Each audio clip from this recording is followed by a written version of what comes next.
So നമ്മളിപ്പോൾ ഇരിക്കുന്ന grand വിറ്റാരയുടെ strong ഹൈബ്രിഡിലാണെന്ന് വെച്ച് കഴിഞ്ഞാൽ ആക്ച്വൽ ഹൈബ്രിഡ് സിസ്റ്റത്തിലാണ് ഇരിക്കുന്നത്. അപ്പോൾ ഇത് നമ്മൾ ടെസ്റ്റ് ഡ്രൈവിന് വേണ്ടി രാവിലെ ഇറങ്ങിയതാണ്. അപ്പോൾ ഗ്രാൻഡ് വിറ്റാരയുടെ സ്ട്രോങ് ഹൈബ്രിഡ് എന്ന് അവരുടെ ആക്ച്വൽ ഹൈബ്രിഡ് സിസ്റ്റത്തിലാണ് നമ്മളിന്ന് ടെസ്റ്റ് ഡ്രൈവ് പോകുന്നത്. ഒരു 100 കിലോമീറ്റർ ഉണ്ട് നമുക്ക് ഇവിടുന്ന് പോകാൻ. ചെറുതോണിയാണ് നമ്മുടെ ലൊക്കേഷൻ വരുന്നത്. അപ്പോൾ ഇത് കറക്റ്റ് കോട്ടയത്ത് തെള്ളകം നമ്മുടെ ഷോറൂമിന് തൊട്ടപ്പുറം തന്നെയാണ്. അപ്പോൾ നമ്മൾ ഇതിനെ മുന്നോട്ട് പോകുന്ന കാര്യങ്ങളൊക്കെ കാണിക്കും, അതിൻ്റെ കിലോമീറ്റർ എല്ലാം നമ്മൾ കാണിക്കും.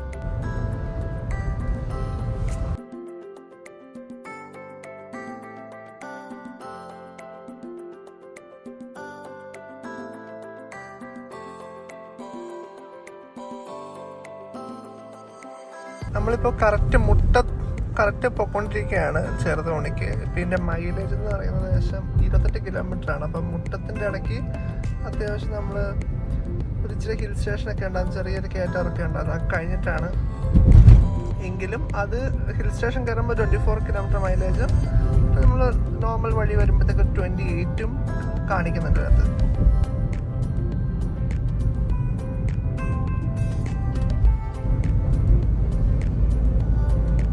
നമ്മളിപ്പോൾ ഒരു 65-70 കിലോമീറ്റർ സ്പീഡിലാണ് പോകുന്നത്. അപ്പം ഈ ഒരു സ്പീഡിൽ പോയി കഴിഞ്ഞാൽ നമ്മൾ സ്പീഡിൽ അച്ചീവ് ചെയ്ത് കഴിഞ്ഞാൽ നമുക്ക് ഈ ഒരു 28 കിലോമീറ്റർ എന്നൊരു ആവറേജ് നമുക്ക് മെയിൻറ്റെയിൻ ചെയ്യാൻ വേണ്ടി പറ്റും. ഏകദേശം ഇച്ചിരി ഷഫിളുള്ള എന്നാൽ ഒത്തിരി സ്ട്രെയിറ്റ് അല്ലാത്ത ഒരു വഴിയാണ് ഞാനിപ്പോൾ പോകുന്നത്. എങ്കിലും നോർമലി പോയി കഴിഞ്ഞാൽ നമുക്കൊരു 27-28 കിലോമീറ്റർ മൈലേജാണ് ഈ ഒരു സർഫസിൽ ഈ ഗ്രാൻഡ് വിറ്റാര സ്ട്രോങ് ഹൈബ്രിഡിന് കിട്ടുന്നത്.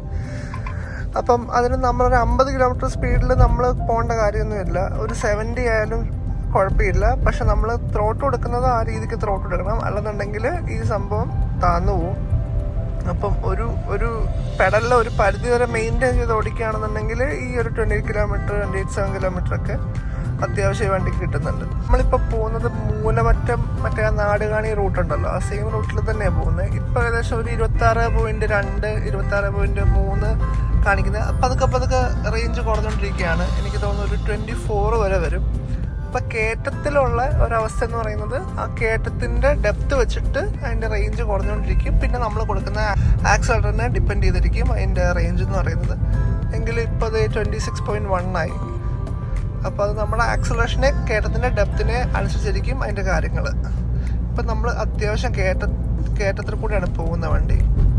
ഇത്രയും ഹൈറ്റ് ഉണ്ട്. ഇത്രയും ഹൈറ്റിൽ നിന്നിട്ട് എൻ്റെ മൈലേജ് എന്ന് പറയുന്നത് 23.3 ആണ്. അത്യാവശ്യം കയറ്റം കയറിയവരുമാണ്. നമ്മളൊരു ഊണ് കഴിക്കാൻ വേണ്ടിയിട്ട് നമ്മളത് ഇടയ്ക്ക് വെച്ച് നിർത്തുകയാണ്. ഇത് ശരിക്കും പറഞ്ഞാൽ മറ്റേ കാടൊക്കെ, ഇതിപ്പോൾ ഡാമിൻ്റെ അതവിടെ ഡാമാണ്. ഇവിടെയാണ് ഊണ് കഴിക്കുന്ന സ്ഥലം. കംഫർട്ടൊക്കെ അടിപൊളിയാണ്, അടിപൊളി കംഫർട്ടാണ്. ഇച്ചിരി പൊടിക്ക് സ്റ്റിഫാണ് സസ്പെൻഷൻ, പക്ഷെ സംഭവം കൊള്ളാം, രസമുണ്ട്. ആദ്യമായിട്ടാണ് ഈ വണ്ടി ഇത്രയും ദൂരം ടെസ്റ്റ് ഡ്രൈവ് ചെയ്യുന്നത്. അവളുടെ മേള് കണ്ടോ, ഇത് കണ്ടോ, വലിയൊരു മലയാണ്. ഇത് അങ്ങ് പൊക്കത്തെന്ന് പറഞ്ഞാൽ ക്യാമറ എന്തുമാത്രം കാണിക്കാൻ പറ്റുമെന്ന് അറിയത്തില്ല. അങ്ങ് പൊക്കത്താണ് ഇതിൻ്റെ എൻഡ്.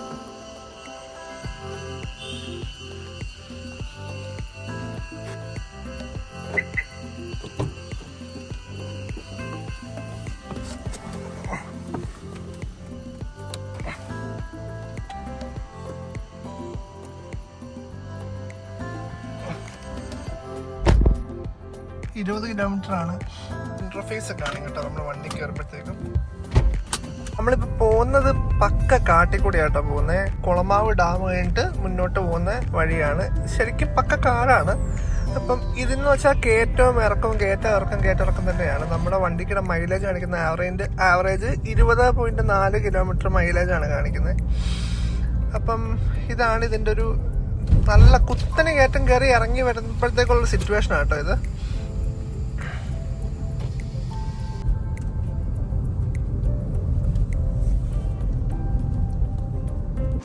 അപ്പോൾ നമുക്ക് കസ്റ്റമർക്ക് ടെസ്റ്റ് ഡ്രൈവ് എല്ലാം കൊടുത്തു. ഇതാണ് കസ്റ്റമറുടെ പ്ലേസ് വരുന്നത്. അപ്പം നമ്മൾ ടെസ്റ്റ് എല്ലാം കൂടെ തിരിച്ചിറങ്ങി വരികയാണ്, മല ഇറങ്ങി വരികയാണ്. അപ്പം ഇറങ്ങുമ്പോഴത്തേക്കും ഇതിൻ്റെ മൈലേജ് പിന്നെയും കൂടിയായിരുന്നു. കാര്യം ഇറക്കമാണല്ലോ, നല്ല അടിപൊളി ഒരു മഴ കിട്ടിയത്, കിട്ടില്ല മഴ. അപ്പം തിരിച്ചു പോന്നപ്പോൾ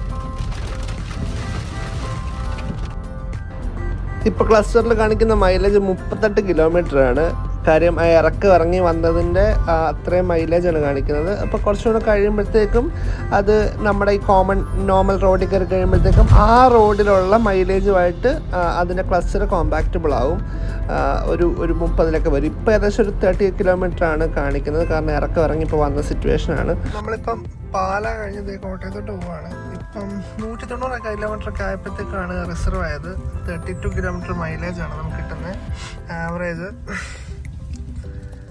അപ്പം ഏറെക്കുറെ ഇതിൻ്റെ റേഞ്ചും കാര്യങ്ങളൊക്കെ ഇങ്ങനെയാണ്. ഹിൽ സ്റ്റേഷനിൽ പോയാൽ, അല്ലെന്നുണ്ടെങ്കിൽ നമ്മൾ ഫ്ലാറ്റ് റോഡിൽ പോയി കഴിഞ്ഞാൽ, അത്യാവശ്യം ഫ്ലാറ്റ് റോഡിൽ പോയി കഴിഞ്ഞാൽ 10-30 കിലോമീറ്റർ വണ്ടിക്ക് റേഞ്ച് കിട്ടും.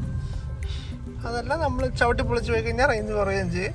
ഹിൽ സ്റ്റേഷനിലൊക്കെ പോയി കഴിഞ്ഞാൽ കയറ്റത്തിലൊക്കെ ആണെങ്കിൽ ഒരു 22 കിലോമീറ്റർ റേഞ്ച് അല്ലെങ്കിൽ 20 കിലോമീറ്റർ റേഞ്ചിലേക്ക് പോകും. നല്ല കുത്തിന് കയറ്റാണെങ്കിൽ അത് 15ലേക്കും പോകും. അപ്പോൾ അതൊക്കെ നമ്മൾ ടെറയും പോലെ ഇരിക്കും. സോ ഗ്രാൻഡ് വിറ്റാരയ്ക്കകത്താണ്, ഗ്രാൻഡ് വിറ്റാര സ്ട്രോങ് ഹൈബ്രിഡിനകത്താണ് നമ്മൾ ഏറെക്കുറെ വീഡിയോ വൈൻഡപ്പ് ചെയ്യാണ്. സോ അപ്പോൾ ഇതിൻ്റെ മൈലേജ് വൈസ് ഒക്കെ ഇതൊക്കെ തന്നെയാണ് കാര്യങ്ങൾ. അപ്പം അത്യാവശ്യം ഇപ്പം നമ്മളിപ്പോൾ ഒരു വലിയ വണ്ടി ഓൺ ചെയ്യുക, എന്നിട്ട് 10 അല്ലെങ്കിൽ 12 കിലോമീറ്റർ മൈലേജ് കൊണ്ട് നമ്മൾ വണ്ടി ഓടിക്കുക. ഏകദേശം ഇപ്പോൾ ഒരു 10 കിലോമീറ്റർ മൈലേജ് എന്ന് പറയുമ്പോഴത്തേക്കും 1 കിലോമീറ്ററിന് പോകാൻ ഏകദേശം ഒരു 10 രൂപ മുടക്ക് വരും അത്യാവശ്യം. അല്ലെങ്കിൽ ഒരു 9-10 രൂപ മുടക്ക് വരും. അത്രയും നിങ്ങൾ സ്പെൻഡ് ചെയ്യണ്ടേ. നമ്മളൊരു കാറ് മേടിച്ചിട്ട് നമ്മൾ അത്രയും സ്പെൻഡ് ചെയ്തതും കൂടെ നമ്മളൊരു കാർ ഓടിക്കാന്ന് പറയുമ്പോഴത്തേക്കും അത് ശരിക്കും പറഞ്ഞു കഴിഞ്ഞാൽ പൈസ ഉള്ള ഒരാളെ സംബന്ധിച്ച് കുഴപ്പമൊന്നുമില്ല. എങ്കിൽ പോലും കുറച്ചും കൂടെ നമുക്ക് ഫ്യൂവൽ എഫിഷ്യൻ്റ് ആയിട്ട് നമുക്ക് യാത്ര ചെയ്യാൻ പറ്റിയ കുറച്ചുകൂടെ നല്ലതല്ലേ. ഇതിൻ്റെ പവറിനും കാര്യങ്ങളൊന്നും ഞാൻ ഈ ഓടിച്ച ഏകദേശം ഒരു 250 കിലോമീറ്റർ ആയി വണ്ടി. ഇപ്പം ഓടിച്ച രീതി പറയുകയാണെങ്കിൽ എൻ്റെ പവറിനൊന്നും ഒരു കുഴപ്പമില്ല. ഭീകര പവറെന്ന് പറയാൻ പറ്റത്തില്ല, പക്ഷേ ഡീസൻറ്റ് പവർ ഡെലിവറിയാണ്. കാര്യം ഈ വണ്ടി ഓടിച്ച കസ്റ്റമർ പറഞ്ഞു വണ്ടിക്ക് നല്ല കുത്തിന് കയറ്റത്തിന് ഞങ്ങൾ ഡ്രൈവ് ചെയ്ത്. പുള്ളി പറഞ്ഞത് വണ്ടിക്ക് മോശമൊന്നുമില്ല കേട്ടോ, വണ്ടി അത്യാവശ്യം പവർ എടുക്കാൻ പറ്റുന്നുണ്ടെന്നൊക്കെയാണ് പുള്ളി പറഞ്ഞത്. അപ്പോൾ ഇത്രയേ ഉള്ളൂ. അപ്പം നിങ്ങൾക്ക് ഒരു ഈ വണ്ടിക്ക് ഇപ്പം നിലവിൽ ഒരു 10-20 ലക്ഷം രൂപയുടെ ഒരു വേരിയൻറ്റ് വരുന്നുണ്ട്. അതേസമയം ഒരു 23 lakhs 24 lakhs. അപ്പോൾ അത്രയും പ്രൈസിങ് ഒക്കെയാവും. അപ്പോൾ ഒരു 19 ലക്ഷം രൂപ 20 ലക്ഷം രൂപയ്ക്ക് ഒരു വേരിയൻറ്റ് ഇപ്പോൾ പുതിയതായിട്ട് വരുന്നുണ്ട്. അപ്പോൾ അതിനെക്കുറിച്ച് കാര്യങ്ങളൊക്കെ ഞാൻ പറയാം. ഒരു 10-15 വർഷത്തേക്ക് ഒരു യൂസേജ് ആണ് നിങ്ങൾ നോക്കുന്നെങ്കിൽ ഈ കാർ അടിപൊളിയായിരിക്കും. സോ ഇത്രയൊക്കെ ഉള്ളൂ. വീഡിയോ കണ്ടിട്ട് നിങ്ങൾക്ക് ഇഷ്ടപ്പെടുകയാണെന്നുണ്ടെങ്കിൽ നിങ്ങൾ വിളിക്കുക. നമ്മൾ വണ്ടി ഓൾ ഓവർ കേരള ഇവിടെ വേണമെങ്കിൽ ഡെലിവറി ചെയ്യും, ഒരു പ്രശ്നമില്ല. ഇപ്പം ഞാൻ വർക്ക് ചെയ്യുന്ന സായി സർവീസിലാണ് വർക്ക് ചെയ്യുന്നത്. സായി സർവീസ് കോട്ടയത്താണ്, നമ്മുടെ ഡെക്കാത്തലോണിൻ്റെ ഓപ്പോസിറ്റാണ് വർക്ക് ചെയ്യുന്നത്. അപ്പോൾ സപ്പോർട്ട് ചെയ്യുക. അടുത്ത വീഡിയോയുടെ വരാം. ബൈ.